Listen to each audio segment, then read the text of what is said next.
Hello, everyone. Thank you so much for coming. Good to have you here and be with you today. Um, Even though, as usual, there are sort of mind-blowing developments in the physics, quantum physics, and astrophysics fields and biology fields with the brain that have happened. Today is not going to be about those kind of things. I'm going to be covering a deep dive into some very core esoteric history and principles, esoteric, the occult, all of that kind of stuff, where it arose from, that developed into its present form. It had its roots, and its roots were from the Middle East and the Far East and areas in the Caucasus and some parts bleeding off into old Russia, secret societies and secret brotherhoods, which were the repositories of the deepest esoteric, closely held secrets in the world. So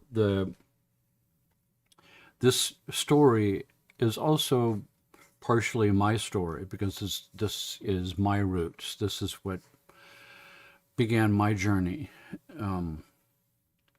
as a young man when I was 18, when I graduated from high school in 1966 and got accepted into one of the largest fine arts colleges in Boston at the time. So in the 60s, 1966 and on, I was set free from home life and high school and set free on the world on my own in Boston, going to art school in the 60s.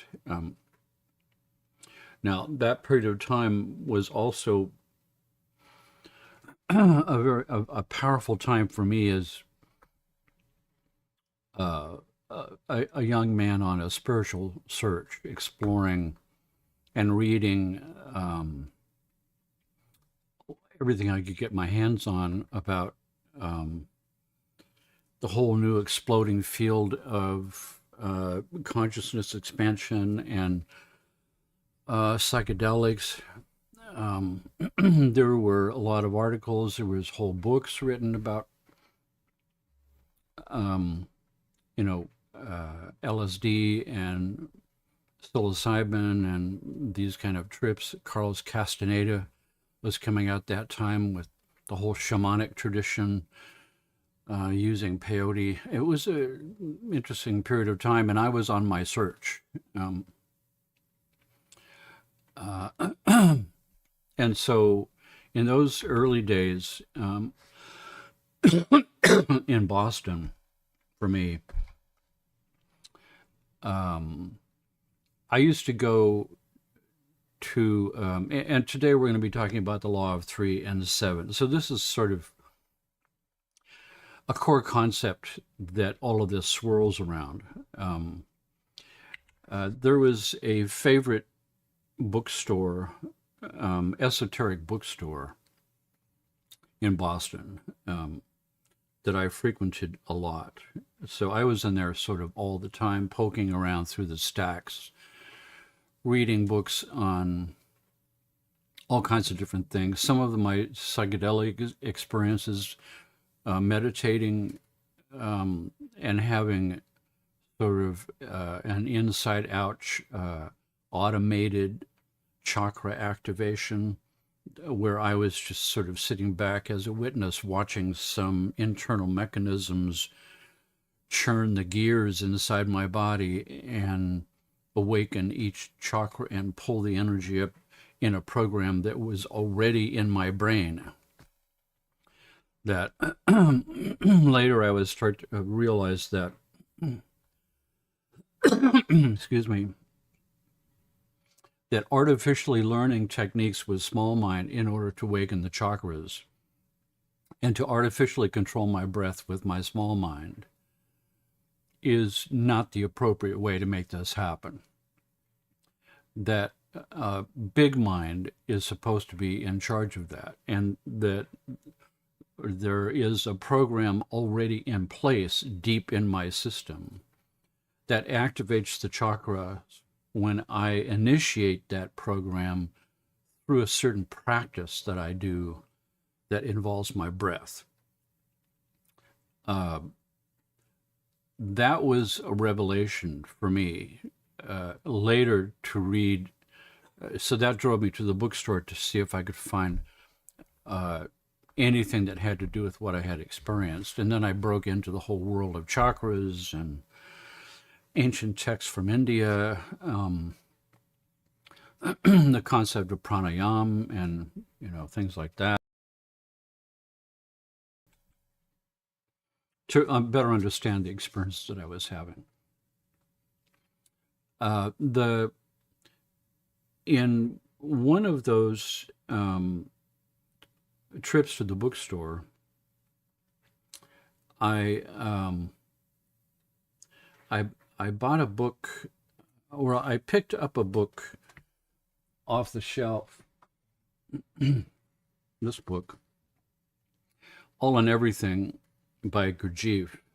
Now, I'd never heard of Gurdjieff before at that point. All and Everything, Beelzebub's Tales to His Grandson. It wasn't Beelzebub like the right hand of Satan or something. It was a very weird, what the hell is this? And it's thick. So I started to check it out. I'm looking through, and here is All and Everything by G. Gurdjieff, this very strange, powerful looking man.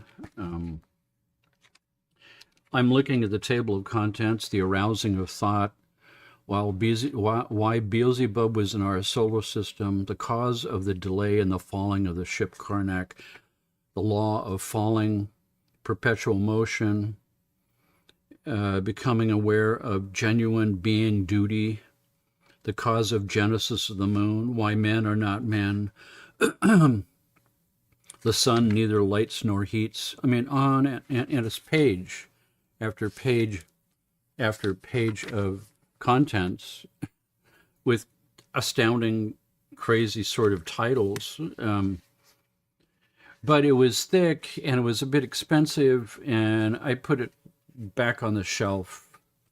And instead, I bought a book called In Search of the Miraculous by a Russian author named P.D. Uspensky. And as I was to find out later, I had been directed to read the perfect book to introduce me to the whole concepts of what this was all about, as we'll see here in a minute. So this concept of the law in 3 and 7 was brought over by Gurdjieff into the intelligentsia of Russia, and then into Europe, and then into the United States over the course of a few years. Gurdjieff, wherever he would land with this information, would cause a firestorm of followers and interest in the esoteric intelligentsia community. This concept of the law of 3 and 7 I've discussed before. It's the two great laws that run everything in the universe. That's the law of electromagnetism, that's the law of 3, and the law of sound, which is the law of 7, an octave and harmonics and all of that. The law of 3 and 7 is basically what I've been discussing in these live streams quite a bit of time.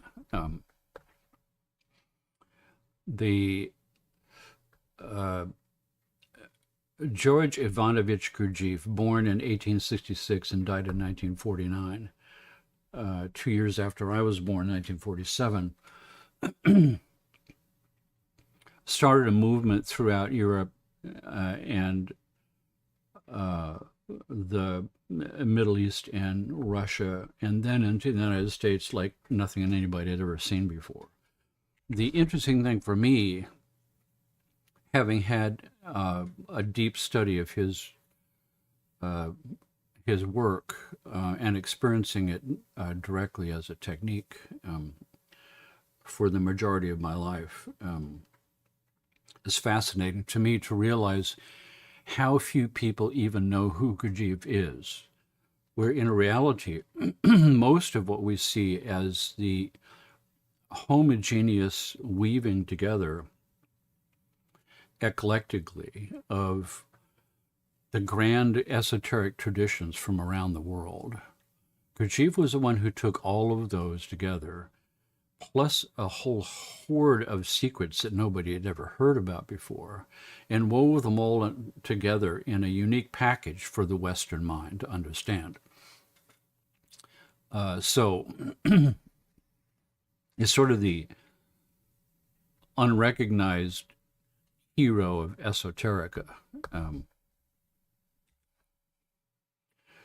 Now, he was a great presence to be in front of. There are hosts of books written by students and pupils and fellow travelers and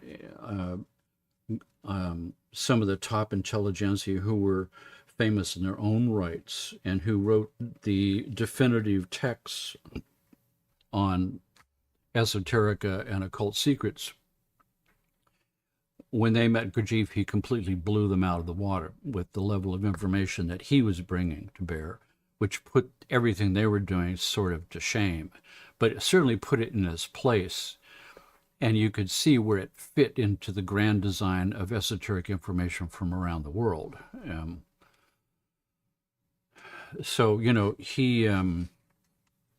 Gurdjieff had said his technique for waking up was called the fourth way, or work on yourself.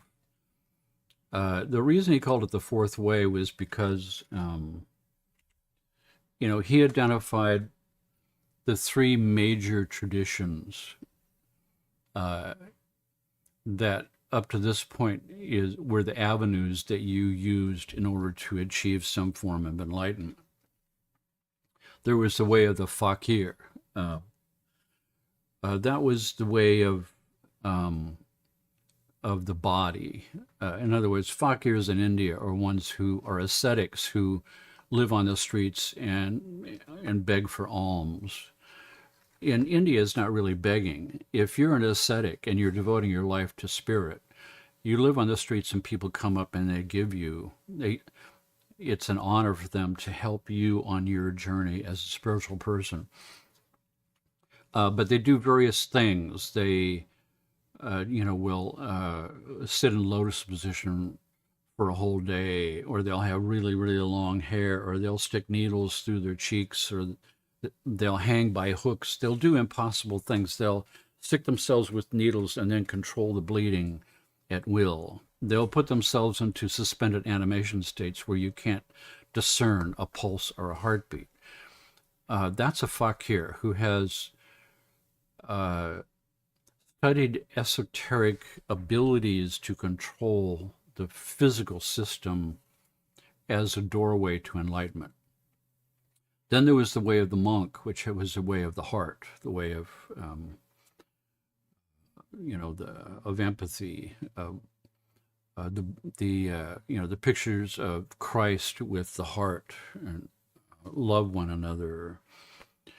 And then there's the way of the yogi, which was the mental way of mentally controlling the chakras and breathing and respiration and those kind of ways. Now, his way was the fourth way, which didn't have to do with sitting and meditating at all. It had to do with more closely meditation in action, or every minute Zen, that this here, your experience in your regular life, is your meditation.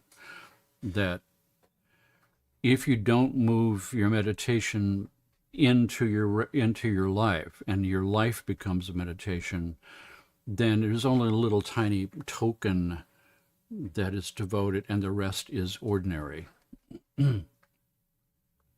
So this concept of work on yourself was an immediate thing that happens at any time during the day, and you try to extend those periods of time of being self-aware and realizing that you're here, alive, looking out of your eyes and having whatever experience you're having.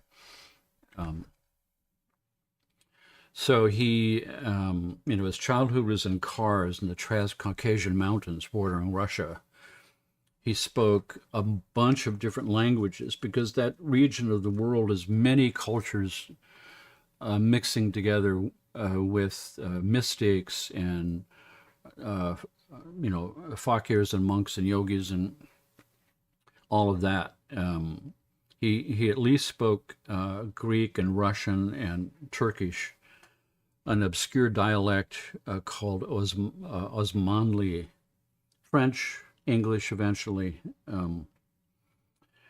He traveled widely throughout Central Asia, Egypt, Persia, India, Tibet, Russia, before he came to the United States, and that's where he collected these experiences, penetrated into these secret brotherhoods, and came back with this mind-boggling information that nobody had ever heard of or seen before, which tend all of a sudden make sense of what the esoteric information they already had all of a sudden made a new sort of kind of sense. 1912, he went to Moscow and created a huge following in the Russian intelligentsia, in the esoteric circles there. Then he moved to Europe 3 years later in 1915, and did another nuclear explosion in Europe, and the esoteric circles in society at that time, which was populated by some of the most famous people in Europe at that point. The intelligentsia was the top-level people, the wealthiest people, the people who were deepest into the esoteric studies of the secrets from the East, and had developed whole societies for studying ancient texts and guarding the secrets. A number of organizations began to arise in the United States. It was the Rosicrucians, the old traditions from the 1800s, 1700s, and 1600s of the Masons, the Freemason, the Templars, and all of those kind of traditions were rolling forward in the Western world.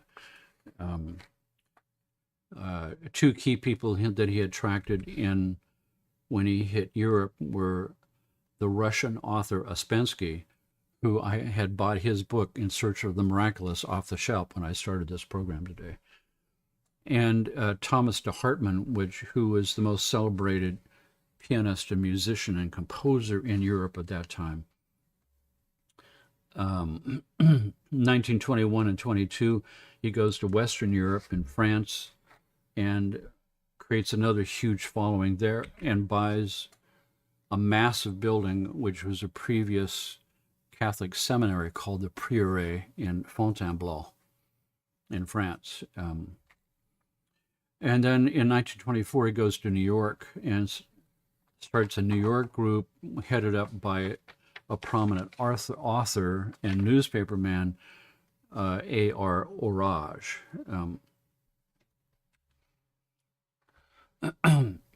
But every place he went, he magnetized the intelligentsia, the circles holding the esoteric secrets and studying them at great depth and priding themselves that they had a sort of dibs on the secrets of the universe and alchemy and all the rest. And when Gurdjieff shows up with what he's got, everybody is silenced. They've never seen anything like this before.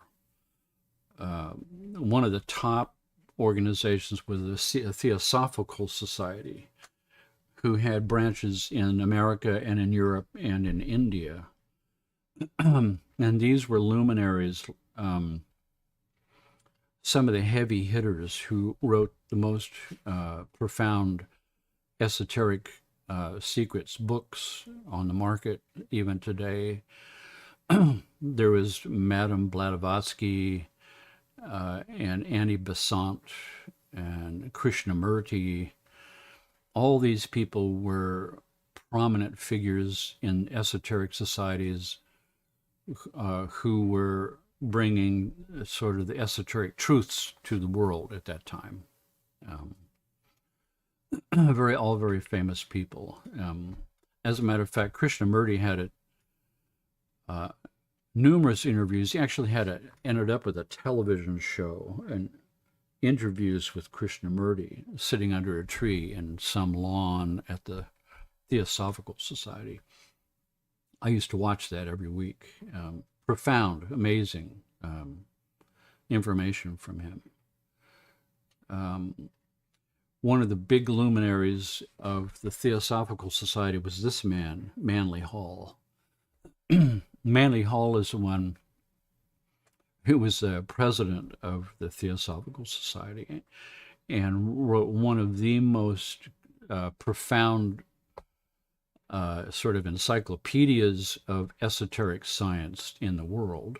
This book, The Secret Teachings of All Ages, where all of it was put in one place with esoteric diagrams and color plate paintings and unbelievable information in this book.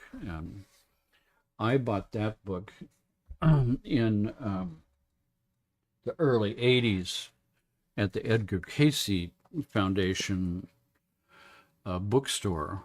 Edgar Cayce Foundation is in Virginia Beach, which was about 3 hours southeast of where I was living and had my first chiropractic practice in upstate Virginia. This is that book right here. It's shown as where. I've read this book a number of times. So this book is like a real mind blower. If we just look at its page after page of diagrams and esoteric pictures and big sort of plates. Now, I bought the black and white book. I couldn't afford the color one. I wish I had bought the Ancient Mysteries and Secret Societies. Just goes on. The Ancient Mysteries and Secret Societies, Part 2.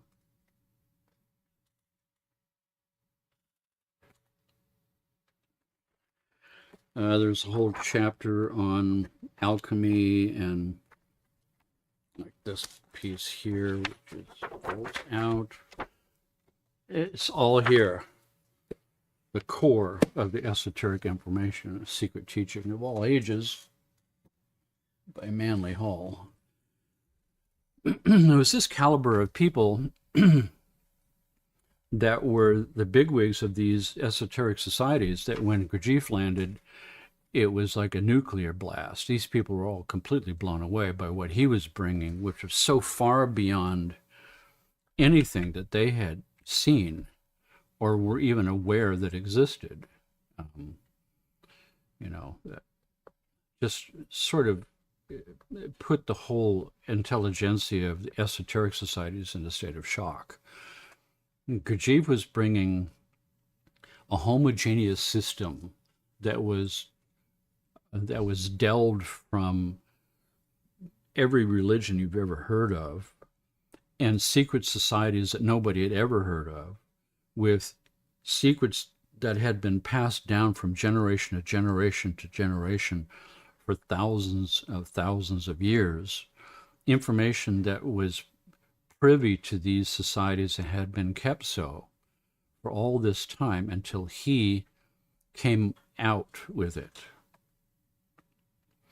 So, prior to him arriving, these secret societies were sharing, esoteric information from Pythagoras and from Kepler and from some of the huge luminaries of the day. I mean, look at this one. This is from the Theosophical Society, the periodic law, or the law of octaves. So this is a whole treatise on the law of octaves, or as Gurdjieff would put it, the law of seven, and how it governs the arrangement of the atoms in the periodic table according to the law of harmonics and overtones.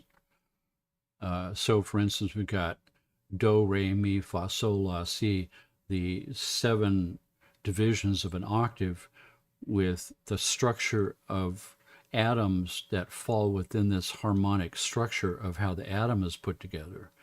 They actually predicted atoms in the future, what they would look like, based on running the math forward of harmonic theory.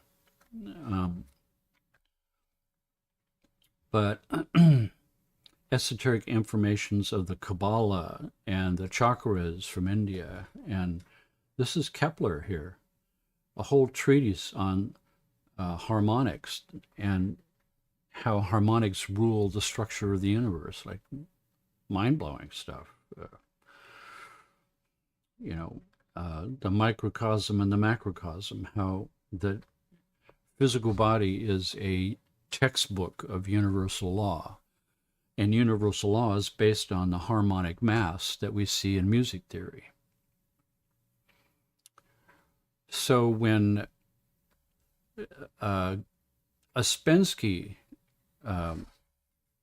met Gurdjieff, it changed his complete life. And he was one of the top esoteric authors of the day, probably the #1 figure in authorship of the deep esoteric occult societies. Looked upon him as like the #1 author out there.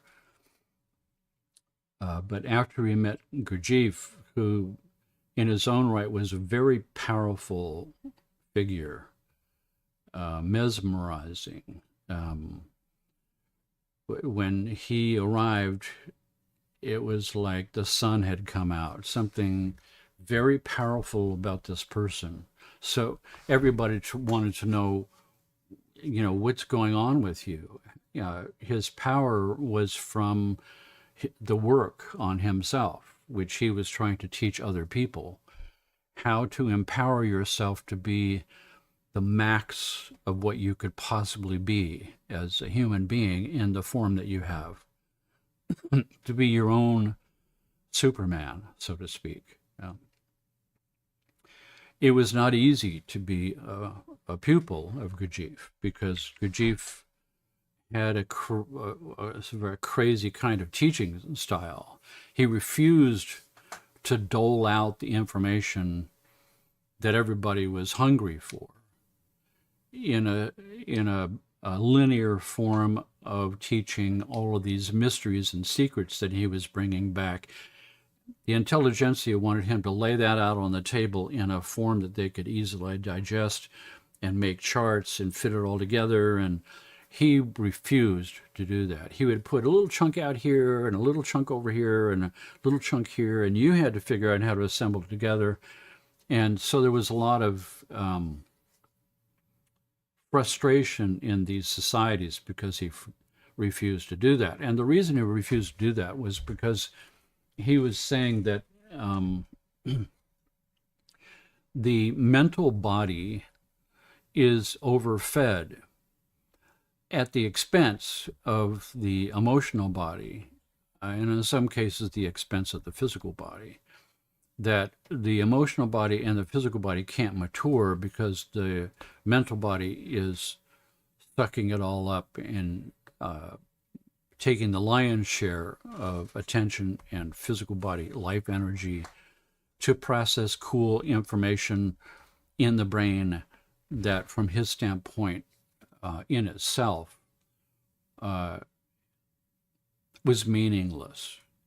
It's cool to know all this cool information, but if you don't do something with that information in a practical, spiritual way, then, like he said, you die like a dog. Anyway, so his part of his message was the integration of information so that it was equal in parts, physically, emotionally, and mentally, to create what he called a harmonious man. And when he moved to Europe, he opened up the Institute for the Development of Harmonious Man. That was his institute. And so his teaching style was to push you into uncomfortable situations that revealed something about how messed up you were or asleep you were to one of your primary traits, emotionally or physically or mentally. And he was constantly pushing you into situations where you're in a very uncomfortable spot because something about you was revealed. And so it was not easy to be a student of Gurdjieff. Many people left. Only the strongest and most dedicated could understand what he was up to and embrace that. And because of that, had massive spiritual change as a result. So after Ouspensky met Gurdjieff, he started writing a whole series of books on this information that Gurdjieff had brought back. And his first book was In Search of the Miraculous, the one I told you that I bought. This is a mind-blowing book, I have to say. In that book, like Ouspensky is one of the top figures of his time. He hears about the great Mr. Gurdjieff, and so he wants to meet him. And through pulling some strings here and there, he gets an audience with Gurdjieff. And Gurdjieff wants him to meet him at a restaurant and gives him an address. This restaurant is in a very bad part of town in Paris. It's the red light district with pimps and prostitutes and thieves and murderers and ne'er-do-well types that you wouldn't want to be around. And, you know, Ouspensky is, a wealthy author and celebrated in the esoteric community and is, fearful to go. But he goes anyway because he really wants to meet Gurdjieff. And of course, this is part of the thing. This is part of what Gurdjieff is setting you up as, a wealthy man with good clothes and a certain opinion of yourself, celebrated, as a knowledgeable person, esoteric. And so he's going to bring you to the red light district to expose you and make it glaringly obvious, that aspect of yourself. And when he goes in, there's Gurdjieff sitting alone at a little round table off in the corner. And his first description of him was he looked like he was wearing a terrible disguise. That Gurdjieff had this big, mustache. In those days, it would have been black with a bald head. And he's wearing a Russian clothing with a Russian Cossack hat, and very out of place in a place completely out of place in a place like this. And of course, Ouspensky is totally out of place because he's wearing good clothes and a big overcoat. And so they sit down and have this conversation. And in just a few minutes, Gurdjieff has blown him completely away with what he thinks he knows about anything.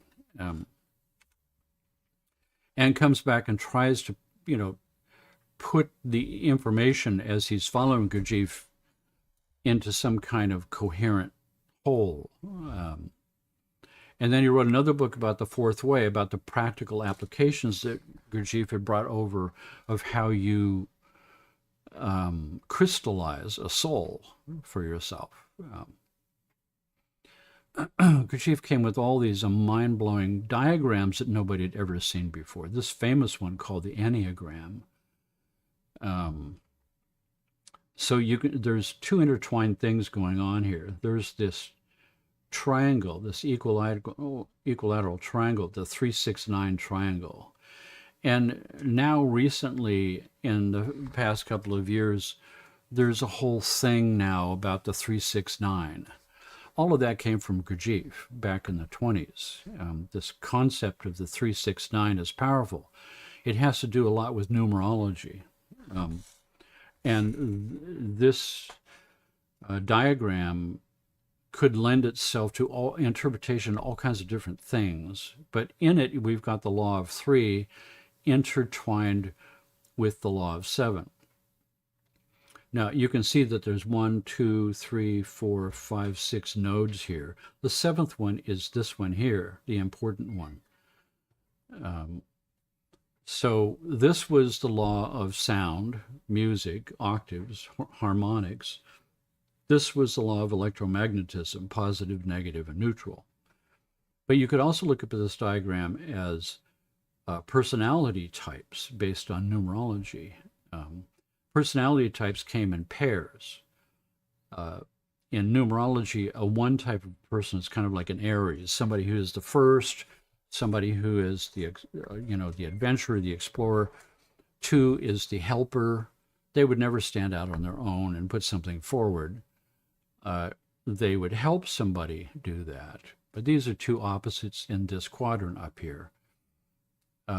These 2 are opposites in this quadrant down here. A 4 is a keep to themselves, doesn't take chances, meticulously plans things out. This, person never plans for anything. They stick their finger in the wind, and that's the day. That's where they'll go today. 7 and 8. 7 is the mystic, and 8 is the executive. Introvert, extrovert. Introvert, extrovert, introvert, extrovert. And hovering behind all of that is the 369 personality types, which are special and distinct types of personalities. Anyway, he brought back this whole concept of the mathematics of the hydrogens. Now, the hydrogens didn't mean what you think. The hydrogens he was referring to was esoteric alchemy. The hydrogen was the first element to ever coalesce out in the universe. It's the most primal element of all elements. 1 proton, 1 neutron, 1 electron. The simplest one that was first to arrive in the universe. Then there was helium. And then there was all the other elements as we formed stars and galaxies and nebula and all the rest. What he was getting to here was there are certain laws that we fall under in the universe which set forth the amount of freedom we have to do things. In other words, human beings have sort of a Rolls-Royce version with all the bells and whistles. So we have a lot of maximum movement to be able to do things. In other words, arms and legs, and we run on a heat system so that we can burn calories and get up and move around and jump and grab and manipulate and do stuff with our brains. A plant doesn't have that. A plant is rooted in the ground, has no muscles, has no ability to move itself. The wind moves it. It's governed by many more laws of restriction of what it can do than we are. So when we look at this chart, we see that the absolute of everything at both ends, the maximum number of laws down here, which are not even defined. The first tier that is defined is metals and minerals, which are under huge numbers of laws that restrict what their movement ability is and what they can be creative with. Plants is next, with lesser laws governing them. Invertebrates, like creatures and worms and things that swim around in the ocean. Vertebrates, animals, man, less and less numbers of laws. Depending on your evolution, you have more laws applied to you or less laws. And you can see that the less laws here are right up with the absolute. that man has a possibility of evolving and stepping out from under the shadow of all these laws that restrict who you are and what you can do, to lesser laws and lesser laws which put you on the same standing as the absolute itself, which has one law. Angels and archangels and all of these sort of realms in the Ethereum, he had a whole, giant thing about these things, not just a mention. A whole science about it, a whole science about how the absolute filters its law of three in the spiritual realm, Father, Son, and Holy Ghost kind of idea, down through the ray of creation, which I haven't covered yet, but the ray of creation, which all had to do with sound and harmonics, into your body when you participated in something he called being park dog duty. And being park dog duty was being aware of yourself, realizing your existence, the work, which is what was taught, work on yourself, where you take the energy that's normally just being disseminated by reacting to experiences happening to you, that you would grab that energy and curl it back into yourself and use that energy to awaken yourself and wake yourself up to the larger sphere of reality, which would open you up to receiving these harmonic series of frequencies coming down through the ray of creation in your three bodies, mental, emotional, and physical, where they would be transmuted through a reflection of the ray of creation within yourself, back up through the spine, activating the 7 chakras, which were also in a harmonic relationship to each other. This is just a simple diagram of an unimaginably complex system that would just kind of strip your mind away if you could see it. But the ray of creation had to do with how sound waves and the do, re, mi, fa, sol, la, si thing happens. And then each one of these steps has a micro octave of its own, do, re, mi, fa, sol, la, si. And you see here that we've got do, re, mi, and then there's an interval between mi and fa, and an interval between si and do where we reach the octave. And these intervals are important because that's where all the crazy stuff happens. So this interval between these two is where all organic life takes place, between all planets and our planet, or a planet that can support life. Here, once again, we see the Enneagram with the law of 7 here. We also see that these 7 nodes here of this funny sort of pattern, with this as the 7th, has a funny numbering sequence. Like, it's actually 1, 4, 2, 8, 5, 7, and then back to 1. So this is an infinite program here. It's an infinite number of octaves that nest within themselves, and each note of the octave has its own octave, and each note of that octave has its own octave. So it's a fractalized hologram. But this 142857 thing here is a magical, esoteric alchemy thing. For instance, if you divide 1 by the number 7, and the number 7 is the number of mysticism, or the holder of the secrets, of the esoteric secrets, 1 divided by 7 equals 142857. 2 divided by 7 equals 1, 4, wait a second, 1, 4, 2, 8, 5, 7. 3 divided by 7 is 1, 4, 2, 8, 5, 7. 4 is 1, 4, 2, 8, 5, 7. 1, 4, 2, 8, 5, 7.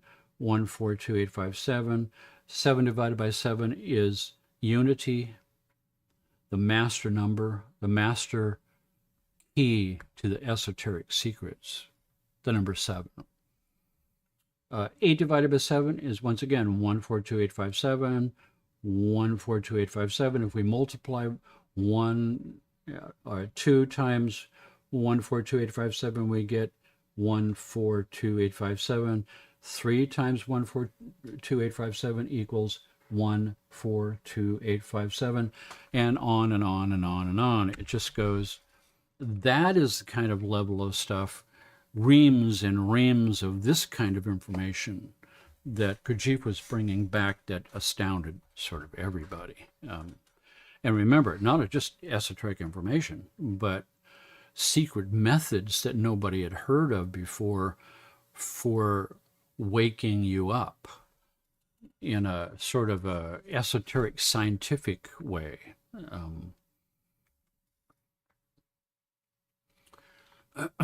So today, if you look up the Enneagram, mostly what you see is a personality profile mechanism to identify what personality type you are. All of these other heavy-duty secrets, that we're talking about with the Enneagram, which has layers and layers and layers of ways you can use the Enneagram in all kinds of different methods that would just lay your mind to waste. All of that is still hidden. Most people don't know anything about this. It's sort of degenerated into a personality method, personality identification method. So when we talk about the law of 3, we're talking about, positive, negative, and neutral. The electrical realm. The electrical realm is electromagnetic energy. So the whole, electromagnetic universe of positive, negative, and neutral. And if you take the ground away, then positive and negative arc themselves out and burn each other up.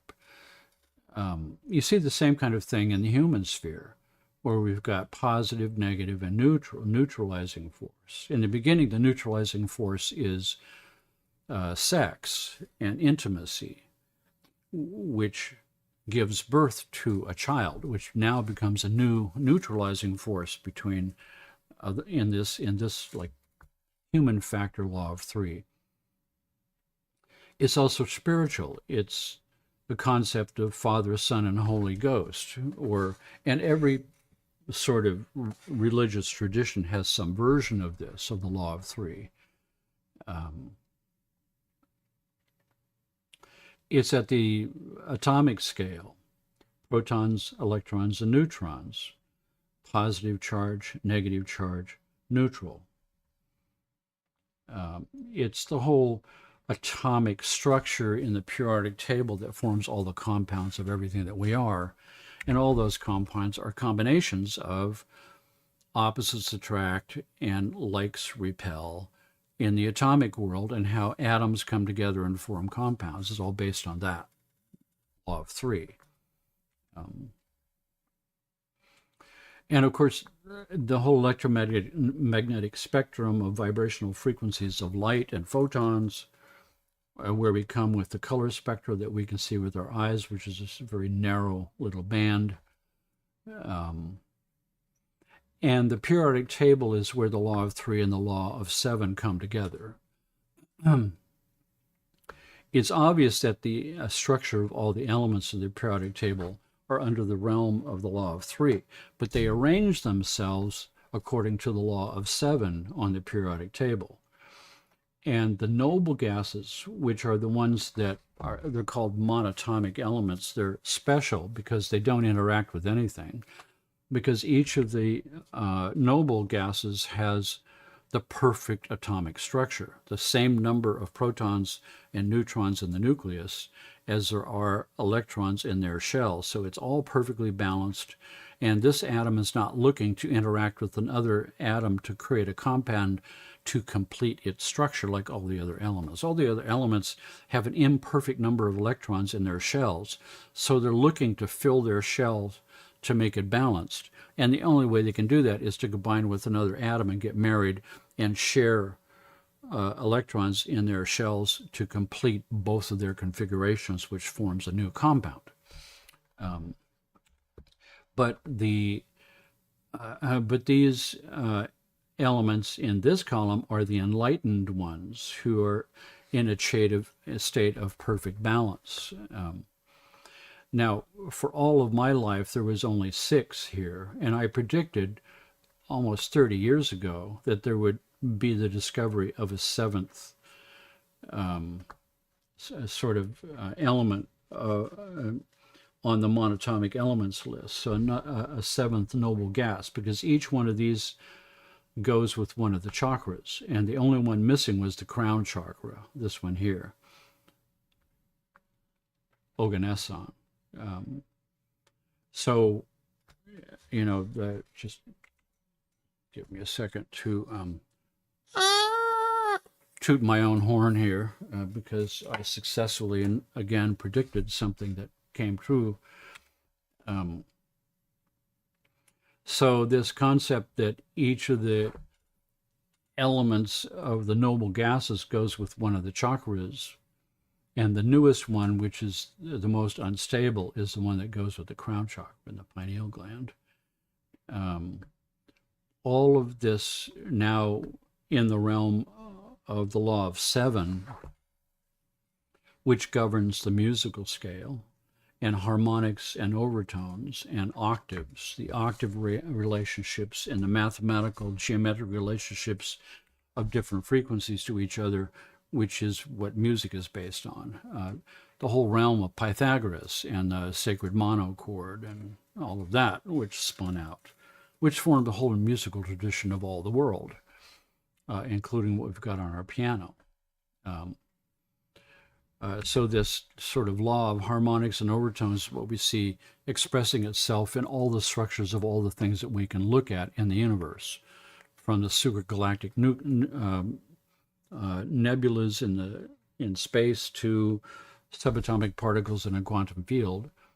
All of them seem to obey these same laws, structure of your body. And when we look at a piano and we see this whole thing of do, re, mi, fa, sol, la, si, and if you remember back with the ray of creation, we've got a special place between mi and fa and between si and do of the next octave. Remember, between mi and fa there was a special opening where all organic life came out. The reason for that is crazy. I mean, so here's do, re, mi, fa, sol, la, si, and we've got 2 black keys and a missing black key. There's 3 and 2 and 3 and 2 all the way up the keyboard. And at every place where we've got between mi and fa, we've got this funny space. And between si and do, which starts the next octave, this is si up here and this is si down here, we have another one, a missing black key. Each of these is called a semitone. Between C and D, there's a semitone of C sharp. Between D, C, D, and E, between D and E is a semitone of D sharp. But there is no, E sharp. So why? What's going on there? And Gurdjieff had this whole thing, the first one to ever explain this idea of the mi-fa gap and the si-do gap and what it means.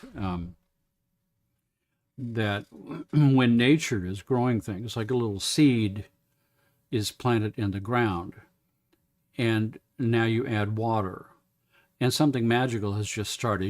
You just started the do cycle of an octave for this little plant. And do is the little root coming out. All of a sudden it's opening up and a little living root is coming out. And at the opposite end, a little stem is coming out, poking up through the ground, right? That's, do is adding the water. Re is the root and the stem coming out. Mi is the stem splitting apart And mi fa, where we get to this place where we've got a missing black key, a missing semitone, this mi fa gap is the reason why there's no straight lines in nature, because when you reach the do, re, mi phase of a plant where it splits, each of these is now starting its own do, re, mi again, because the mi fa bridge requires an external energy source for it to bridge across to continue the octave.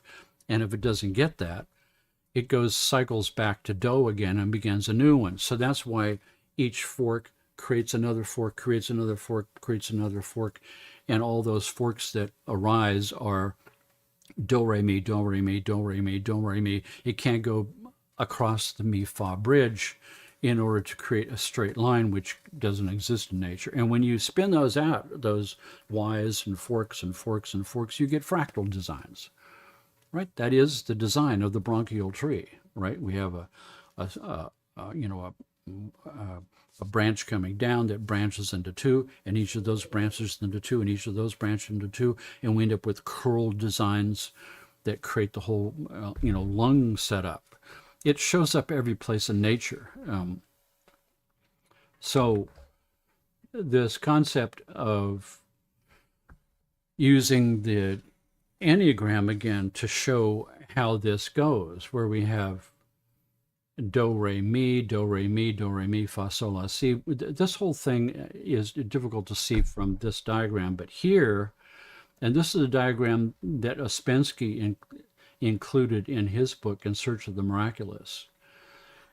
In reality, remember that we've got, that Gurdjieff referred to human beings as three-brained beings. And three-brained beings mean a physical body, and an emotional body, and a mental body. And each one of those, the physical body also had its own emotional processing center and mental processing center in the physical body realm. The emotions has its own physical and mental part, and the mental part has its own physical and emotional part. So there's 9 personality types that go with that. And of course, there's 9 points that describe those personality points on the Enneagram. But this next part that I'm getting into is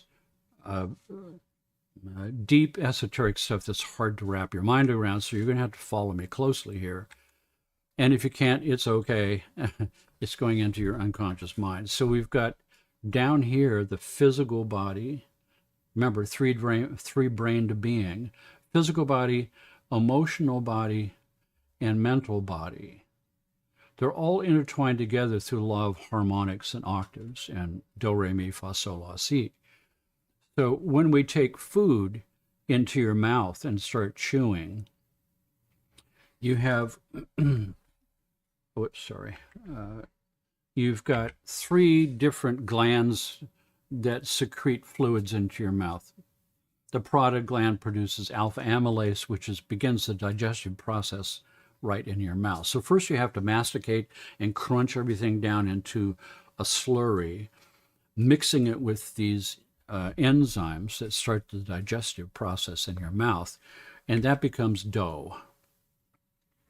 Then you swallow it down into your stomach, and the stomach has a whole bunch of other things like gastrin and hydrochloric acid that start breaking the food down to a finer degree of molecular structure, right? So let's say here in the mouth, the food has got, 1,000,000 chain molecule.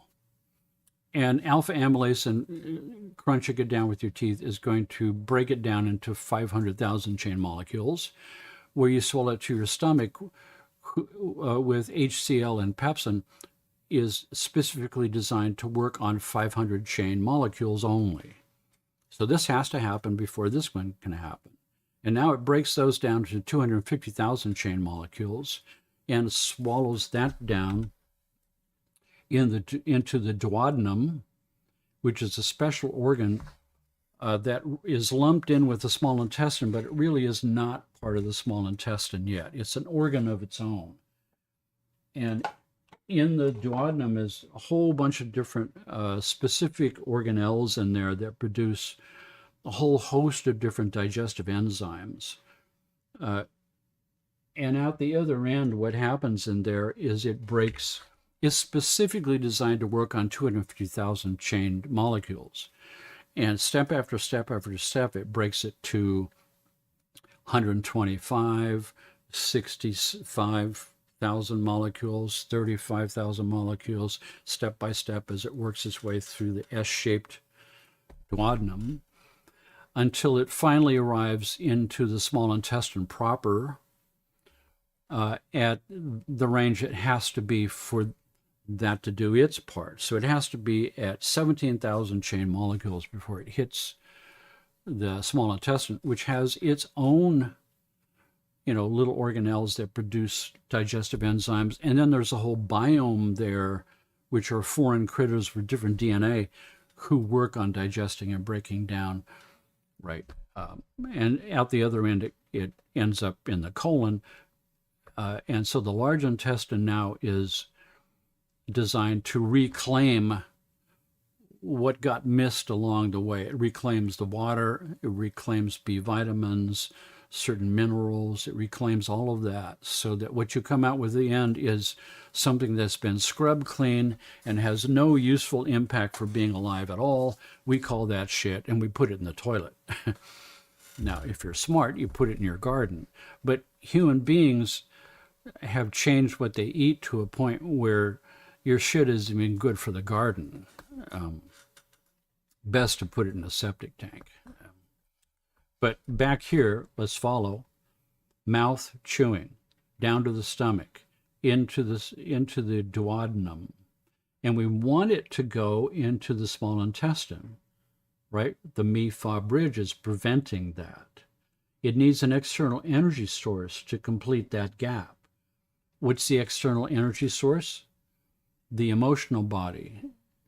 And food for the emotional body is, food for the emotional body is perceptions, emotional perceptions, reacting emotionally to things or having empathy feelings for things. Positive and negative emotions is food for the emotional body. And breath is intimately associated with emotions. So what my breath is doing is food for my emotional body. So breathing of its own mechanically is food for my emotional body. But because I'm being swayed by emotional feelings about things all the time, that changes my respiration rate. And the change of my respiration rate is what's reflected in the autonomic nervous system on my HRV screen with biotuning that I've talked about, the balance between sympathetic and parasympathetic, which governs all my organs and glands. So, emotional upsets and negative emotions can have a direct impact on my health, my organ function.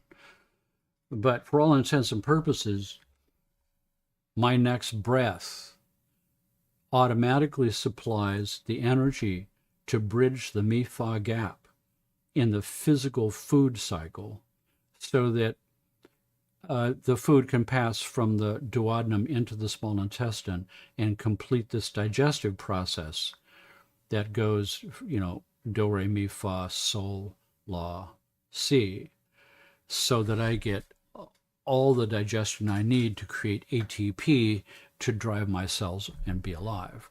In the emotional body, my breath and my emotional states start the do and the re. This is now the digestive sequence of my emotions.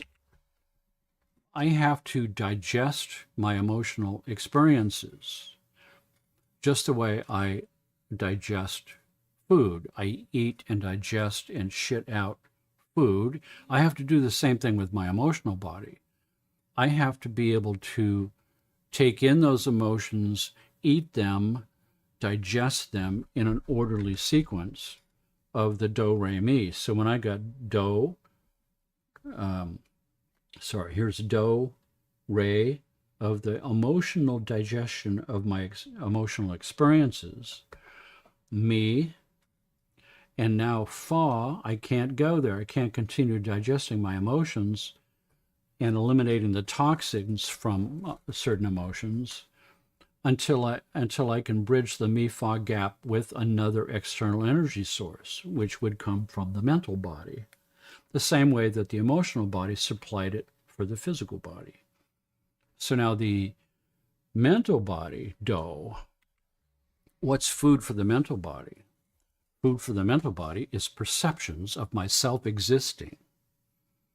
So if we have a population on a bell curve of 80% of the people never have moment one of realizing that they exist, right? 80% of the people are supporting tissue, just like in your body. 80% of your body is supporting tissue, blood and bone and lymph and skeletal structures, and 20% is governing. That's brain, spinal cord, autonomic nervous system. 2% governs all of that, which is consciousness itself that reads the blueprint. In society, 80% of the people are supporting tissue. They go to work, they make babies, they get drunk on the weekends for the rest of their life until they die. They have no impetus to wake up, to realize of self-realization. Many of them go to church on Sunday, but it's an empty routine.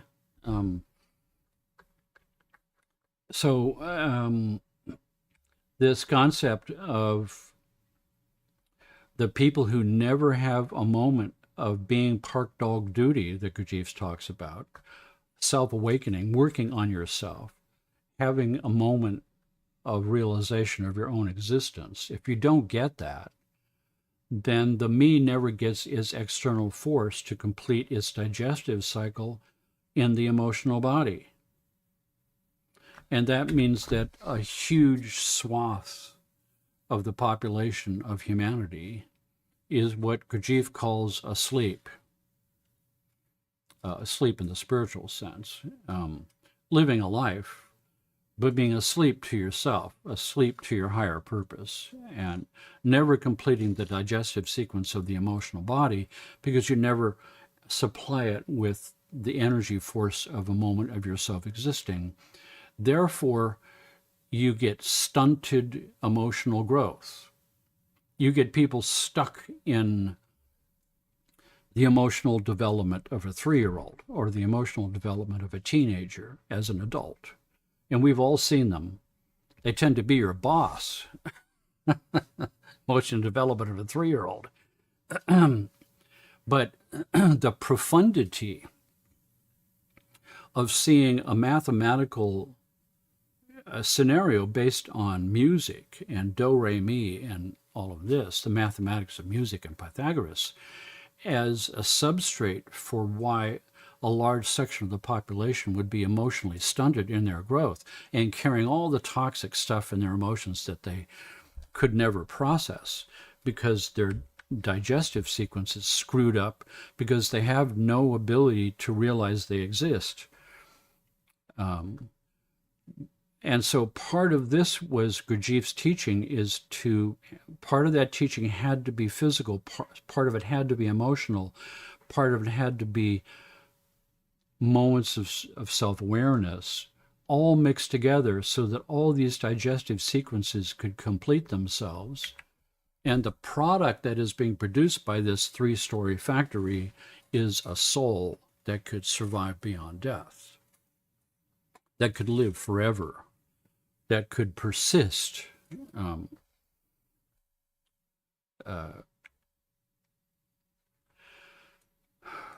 Conscious faith is freedom. Emotional faith is slavery. Mechanical faith is foolishness. Mechanical faith. Go to church every Sunday. Sit up, stand up, sit down, pray, sing some songs. Catholic Church is all in Latin. You don't even understand it. Emotional faith is the blind faith followers, usually a cult. Conscious faith is freedom. Conscious faith. Remember in the past I talked about your life is fated to walk a path that comes to a fork, then you're fated to make a free will decision of which side you're going to do, and one of those is the betterment of your soul, and the other one is the path of safety, get a job. This constantly, what is required to take the right path, the one of your soul that's drawing you, where there's no visible means of support and no way you can figure out how this is going to make a living for you or how you're going to be safe if you do that. You have to step forward on that path as an act of conscious faith, that you believe that the universe works a certain way, that when I step forward on that path with conscious faith that the universe is going to have my back, that the job of the universe is to support me every time I make that kind of decision based on conscious faith, that the universe will support that by opening the doors, turning the lights green, introducing me to just the right people by chance, serendipity, synchronicities all start to abound in my life. And my life becomes a magnificent magic adventure, the likes of which that you could never have written down, you could never have presupposed. It becomes this mind-blowing sort of adventurous thing that happens to you, that you'll end up in places you never could have believed you would have in the first place. I mean, I started as an artist and a musician, and now I'm this, like, quote, famous doctor guy with healing with music. I mean, I never would have believed I was going to end up here. It's because I, sort of out of ignorance and foolishness had the courage to step on that path.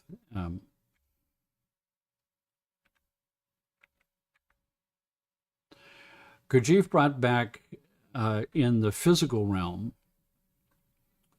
what the sacred dances that we've seen of the Mevlavi and the whirling dervishes. I don't know if you've ever seen them. I saw them in person.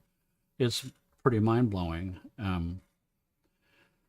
The underpinnings and the origins of the whirling dervishes were from these secret brotherhoods. And he brought that back. He called it movements, the movements.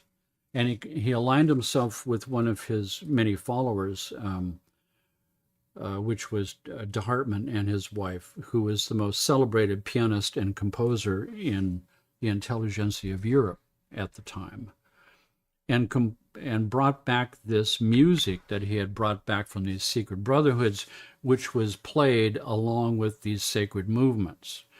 Now, people refer to it as dance, but this is anything from dance. This is a conscious set of specific physical body movements that you have to do, that you can only do properly from the physical body's mind and emotions. You can't drive it from your mental mind. You learn it first with your mental mind, like riding a bicycle. You're trying to ride a bicycle with your mental mind, you keep falling down. You don't get gradually better. One day something clicks and you can ride. It's because that day it clicks, your physical body's mind says, excuse me, I think I'm supposed to be doing this job and not the mental mind. I think this mind is supposed to be doing that job. And so you go, okay, I'll give you a try. And wham, I can ride. And I never forget it once I do. It's the same with the movements. The movements forced a separation of the physical and emotional and mental bodies from entangling inappropriately with each other, and allowed you to experience each one on its own for the first time in your life and realize that what he was saying was true, that each of these three need to harmoniously intertwine together in the proper way, but each one needs to be exercised in its own right and awakened in its own right, so the three can work together in this harmonious manner to wake you up to the highest potential that you could possibly have, right? So Gurdjieff brought back these movements. And mostly these movements were secret and never were seen by anyone except the people in the group. At one point, he released it back in the 20s, he did, and then it went back into the subterranean underground. Later, some of his students, after he died, made public performances of the movements. So, for instance, let's just pick that apart for a second, because I was deeply into this. So when I would go to this bookstore and pick up these books, and I read In Search of the Miraculous, it blew my mind, because Ouspensky kept referring to Gurdjieff as G. He would never say his name. And in the front cover, in-page cover, there's a little tiny paragraph that says all references to G are referring to George Ivanovich Gurdjieff. So I start looking up Gurdjieff, and I remember that book that I had pulled off the shelf and put it back was written by Gurdjieff. I thought, oh wow, Gurdjieff, this guy I've been reading about, wrote some books. So now I'm on my way back to the bookstore, go straight to that, yank this book off and bring it up to the cashier. And the cashier looks at me. This was one of these esoteric experiences of its own. I mean, so I'm there, put the book down, looking through my money, and the guy goes, I've been watching you for the last few weeks. You picked this book up last week, and you fiddled around with it for a while. I thought you were going to buy it, but you didn't. You put it back, and you bought Ouspensky's book, In Search of the Miraculous, which is a great intro. I think that was a good idea. But obviously you're back to pick this up because you read that book, right? And I said, yeah, it was like amazing, mind-blowing. And he said, this is probably the most difficult book you will ever read. It's in the form of a science fiction story with all kinds of allegories and metaphors and big words that are going to be it's going to be a struggle for you to get what it's saying. Gurdjieff designed it that way to make it hard. So you're not spoon-fed. You have to make conscious effort and intentional labor in order to get something of worth. But he said, because you're buying that book, I'm authorized to let you know that the old man is going to be in town tomorrow night. And I said, who's the old man? He said, one of the inner circle of Gurdjieff himself, Willem Nyland. And after Gurdjieff died, the Gurdjieff Foundation of his closest nucleus of students started took it over and held public forums and answered questions. And Nyland was not happy with how they were doing that, because they were falling back to the old forms that Gurdjieff railed against, of spoon-feeding information to people's minds only. And so he eventually split apart and formed his own group. Bought some land and a giant barn and some outbuildings in upstate New York, actually lower upstate New York and Warwick. But he said, yeah, the old man's going to be, you should go see him. So I did that. That was held in the oldest part of Boston, Beacon Hill, dated back to the 16-somethings, the early foundation of the United States. It's a series of hills, and the hills are the oldest houses in Boston. It still has cobblestone streets and brick sidewalks and little parks with marble statues and gas lamps going up the brick streets and beautiful old homes. And it was one of those homes that I had my first experience of meeting the old man, Willem Nyland, Nyland, if you want to look him up. The meeting was held in the upstairs drawing room, the library room, which was floor-to-ceiling bookcases with old books. The room was jammed with people, standing room only. Well, everybody was sitting down, but the people at the back were standing. And then we hear the door downstairs, and some hustle and bustle. Obviously, he's arrived. And then we can hear them coming up the steps. And I'm wondering, what's this guy going to look like? He's going to be like an Eastern mystic with a long beard. And no, he had a tweed jacket, regular clothes underneath, shaven, white hair. He was an older man. He was in his, he was my age. He was 75, 76. It's funny. I just now realized that. First time I met him, he was me. He was my age. And he sits down in a big overstuffed chair next to a little table with a single lamp, the only lamp lighting this room. It was magical, this scenario. And he folded his hands like this, and he looked around at everybody, and began giving the most mind-boggling talk I had ever heard. A combination of esoteric secrets I'd never heard of before, mixed with a grounded, practical spirituality of what do you do? What do you do to wake up?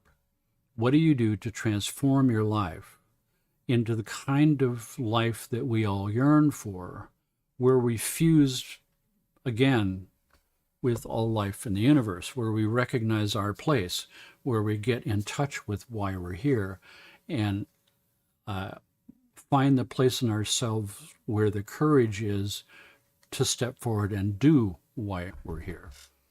Work on yourself. That's what that talk was all about. Changed my life. And then I found out that there was a Boston group, which I joined that group, where now I've met a whole bunch of other people just like me, seekers after truth, people on the journey, who were in the business now of deeply studying all of these mind-blowing secrets that he brought back from esoteric societies. And I was part of the movements. I did these movements. So, for instance, let's take the movements. There are countless movements with music that came from these secret brotherhoods that Gurdjieff worked with Thomas de Hartmann. He would whistle the tune, and de Hartmann would pick it out on the piano and then flesh it out as a musical piece that would play during these movements. And so there were 10 obligatories when you first start to learn movements. An obligatory is you are obliged to do learn these 10 movement sequences first before you can begin the actual movements. The first obligatory out of 10 was the simplest one. And you stand straight at attention with your arms stiff by your sides and your feet together. And count number 1 is your hands straighten like this at your sides. Count number 2, everything is going to be exercising your right arm, right? So count number 2 is this. And your arm has to come up so that it is perpendicular to the floor at right angles. It can't be like this, and it can't be like this, and it can't be like this. It has to be an exact position. And so a lot of attention was paid to each one of these positions being exact. So first count is this. Second count is exactly this, right? Where it's perpendicular, perpendicular to the floor. That's number 2. So it's 1, 2, 3. And your arm has to be parallel to the floor exactly. It can't be like this. It can't be like this. It can't be too far in. It can't be too far out. It has to be exact. So it's 1, 2, 3, 4, 5, parallel to the floor. 6, 7, straight up and not like this. 8, 9 with your fist, and 10 like this. 1, 2, 3, 4, 5, 6, 7, 8, 9, 10. not so bad. I can do this. Okay, step 2 of the first obligatory is the other arm, a half beat behind. 1, 2, 3, 4, 5, 6, 7, 8, 9, 10. Then you add your legs. You add the right leg. Then you add the left leg a half beat behind. Then you add the head.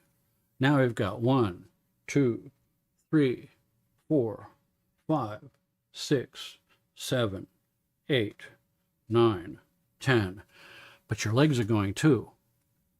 Then you have 3 speeds, slow, medium, and fast. As fast as you can possibly go makes it impossible for you to do it with your head brain. It can only be done with the same brain you use in your body to ride a bicycle. And that first obligatory sort of, once again, blew the lid off my head, and I'm realizing that I can do this. That after practicing it for a while, I'm learning it with, quote, muscle memory. And muscle memory is the head brain of the physical body, right? So my body learned to ride the bicycle of doing movements. And this part had to let go in order for me to do that movement properly. Then the movement is done to music, and the music is emotionally evocative. And now you need to have the emotional part of your physical body express physically the emotion communicated in the music through your movement. And then you add mathematics, counting, saying numbers, saying phrases, things that require the mental, emotional, and physical part of your physical body to separate out from the other two and do something all of its own. That in the midst of that, doing that, in a group like this, where everybody in each column has got a different body movement to do at each step, and in some cases, everybody's got to be moving around with a big Enneagram on the floor and moving along those lines and twirling and interacting with people and saying words. And you, in the midst of that, find yourself outside of your body, witnessing your physical body, emotions and mind, your emotional body, emotions and mind, and your mental body, emotions and physical separate out from each other. And they, none of them are you. That you have separated out as a mode of consciousness, and you get a clear view of who you are without an identification of your physical or emotional or mental structures that you identify yourself with. That was the movements. Now, Gurdjieff wrote his own books, All and Everything, which I just showed you, Meetings with Remarkable Men, which is his personal story of where all this stuff came from, his journey in many countries, in Central Asia and Egypt and Persia and India and Tibet and Russia, where he picked in the secret brotherhoods and what he saw there, what he experienced there, the remarkable people he met who changed his life at each step. That's what this book is all about. His third book, Life is Real Only Then When I Am, is centered itself on the work.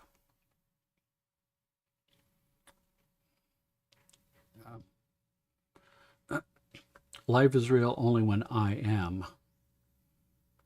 Another little book, pamphlet he wrote. To remember oneself means the same thing as to be aware of oneself. I am.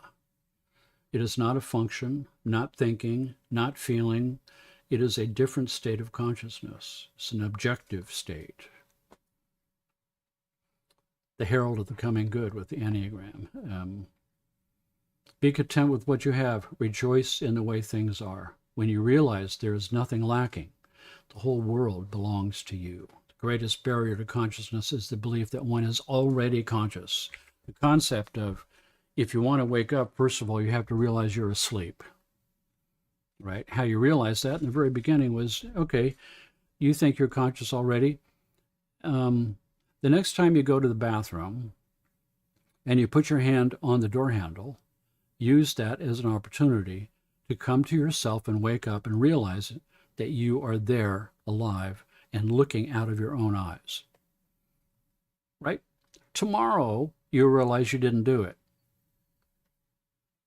And you realize that now I've got information of what asleep means, that I can't carry that forward because my life as it is, I'm mechanically connected to it, reacting to it, doing things with it, involved in it, that in the midst of all that, I can't separate something out that is pure, clean, in full lotus position and objective to it and witnessing it, the real me in the midst of the storm. So I can't go there right away. I have to quiet the storm and be as quiet as possible and as simple as possible, putting my hand on a doorknob.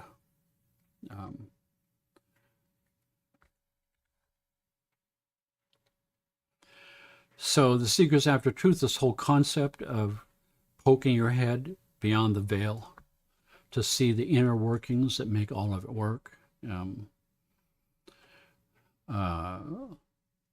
Joining others in a society of seekers after truth. That's what I consider we to be, or we wouldn't all be here. Seekers after the secrets, with the end game being, I want to make myself whole. I want to have the ultimate experience of a being in the universe being alive. I want to experience that as a whole in its most ecstatic form, so I can come to a realization of what's important in life. Who loves me back? Everything I experience is a shining cosmic thing going on, and I miss most of it because I'm mechanical and asleep. So with that being said, here's our soundtrack. And I apologize for being extra long this time. I knew I was going to be. And I knew it was going to be one of these kind of, when I pull my favorite wolf mask out, then you got to be careful.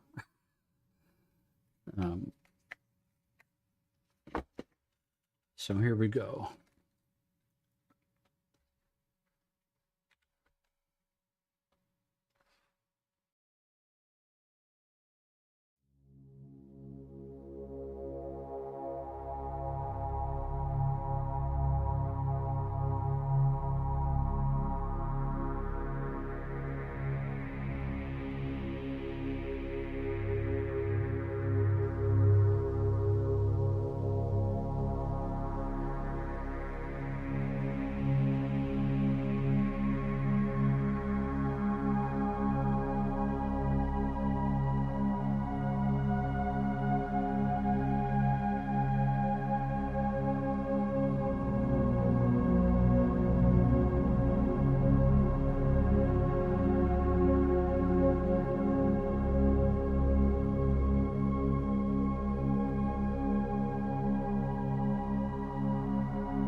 Mm. That was one of the tracks that I made over 2 years ago, pulled from one of my early albums, Child of a Dream, Transformed. So thank you for bearing with me today. I know this was a little longer than normal. Important topic. Thank you all very much for being here. I'll leave the chat open for a little bit longer, and I'll see you next week.